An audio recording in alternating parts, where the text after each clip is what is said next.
ke dalam tabel. Oke. Sekarang kita bahas penyusunan anggaran variabel perusahaan industri. Ada beda metode penentuan penuh dengan metode penentuan harga pokok variabel. Kelemahan biaya variabel itu biaya variabel dan tetap sulit dipisahkan. Biaya variabel per unit mudah berubah. Kemudian penentuan harga pokok variabel tidak dapat digunakan untuk laporan pihak eksternal. Gitu. Terus itu ada di gambar 7.1 beda metode penentuan harga pokok dengan metode penentuan harga pokok variabel penuh dengan variabel. Yang kiri penuh, yang kanan variabel. Kalau yang penuh, harga pokok produk itu termasuk biaya tenaga kerja langsung tetap. Sedangkan kalau harga pokok variabel, dia gak pakai biaya tenaga kerja langsung tetap. Bisa bedakan ya. Ini kan ada semacam kurungan ini loh. Kalau yang harga pokok penuh itu dia terdiri, harga pokok produknya terdiri dari 1, 2, 3, 4, 5. Oke, tapi kalau pakai harga pokok variabel, harga pokok produknya biaya variabel itu hanya 3 saja, biaya bahan baku, tenaga kerja langsung variabel, dan overhead pabrik variabel. Terus ada biaya periode atau disebut biaya tetap dan biaya variabel sendiri. Jadi ada beberapa macam di sini. Itu mungkin bisa dilihat di contoh. Ini biaya tetap. Biaya yang jumlahnya tetap dalam kisaran volume kegiatan tertentu, tetapi biaya tetap per unit berubah bila volume kegiatan berubah. Ini sudah kita bahas. Saya yakin teman-teman juga sudah paham itu apa. Kalau menggunakan pendekatan variabel, kita harus memisahkan mana biaya tetap dan mana biaya variabel. Di sini ada beberapa metode atau ada metode pemisahan biaya semi variabel atau biaya campuran atau biaya yang punya unsur biaya variabel dan unsur biaya tetap. Yang pertama ada metode perkiraan langsung, yang kedua metode biaya berjaga atau standby cost method, yang ketiga ada metode korelasi. Untuk yang kedua ini sulit dilakukan sebenarnya. Kalau metode yang perkiraan langsung ini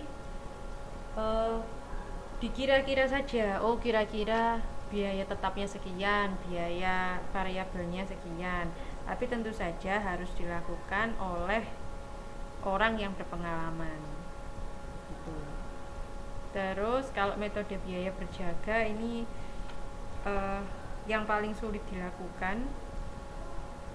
Kalau metode korelasi ini yang menggunakan analisis statistik, ini yang sering kita lakukan. Bentar, ada contohnya. Ini dia. Untuk secara grafis, contohnya agak berbeda dengan yang ada di modul. Teman-teman bisa, sama ya? Sama-sama. Gambarnya mungkin yang agak beda. Sama-sama.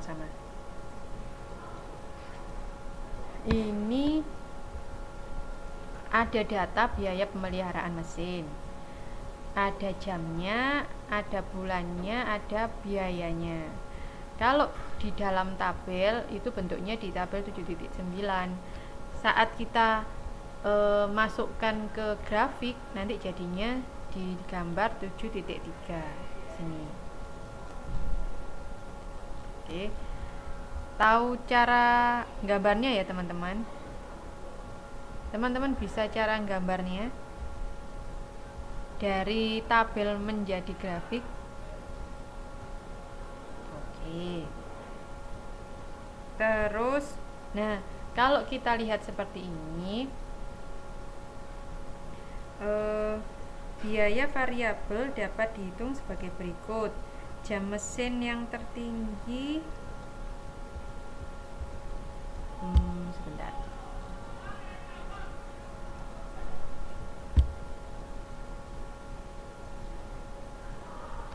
Ini kalau kita lihat dari gambar ini, titik yang paling rendah dari garis ini berapa teman-teman? Berapa rupiah? Titik yang paling rendah.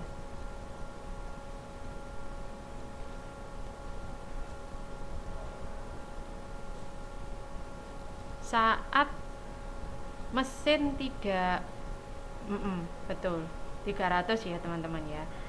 Maksudnya apa? Saat mesin sedang melakukan 0 jam pekerjaan, artinya saat mesin tidak melakukan pekerjaan sama sekali, perusahaan tetap harus mengeluarkan sebanyak 300 rupiah. Nah, di sini 300 rupiah adalah biaya tetapnya. Itu kan mesin sama dengan 0, dia tetap dikeluarin. Itu kan maknanya biaya tetap. Nggak peduli seberapa lama, nggak peduli seberapa banyak, dia tetap harus dikeluarkan. Nah, terus biaya tetap sudah ketemu, terus biaya variabelnya gimana ngitungnya? Di sini ada di halaman 7.22, jam mesin yang tertinggi adalah 100, sedangkan biaya tetap mesin adalah 0. Di situ yang tertinggi 1.300 dan yang terendah 300. Biaya variabel adalah 1000 dari 1.300 dikurangi 300, maka biaya variabel per jamnya adalah 100. Gitu. Jadi yang paling tinggi 1.300 dikurangi 300. Setelah itu dibagi jam mesinnya. Sebenarnya ini sama seperti titik tinggi rendah. Kalau di akuntansi manajemen kita sudah bahas itu, cara yang tinggi rendah itu menghitung biaya variabelnya. Nah, sekarang kalau secara matematis dengan menggunakan metode garis lurus, ini teman-teman juga sudah pernah menghitung cara ini. Ada rumusnya, Y sama dengan A plus BX. Terus A-nya rumusnya gimana, B-nya rumusnya gimana. Teman-teman sudah pernah menghitung ini, sudah mengerjakan tugas tentang ini juga kan? Jadi saya lanjutkan. Nah, metode momen juga sudah kita bahas. Jadi saya lanjut saja. Ini metode tinggi, titik tertinggi terendah. Seperti ini.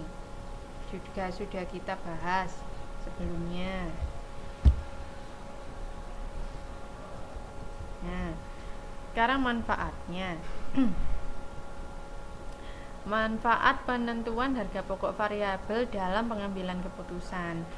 Yang pertama, keputusan untuk melayani pesanan khusus atau tidak.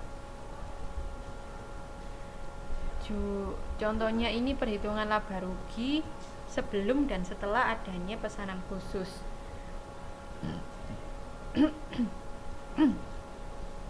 Jualan 17.500 dikali 200 per unitnya. Kalau nggak ada pesanan khusus ya cuma jualan segitu.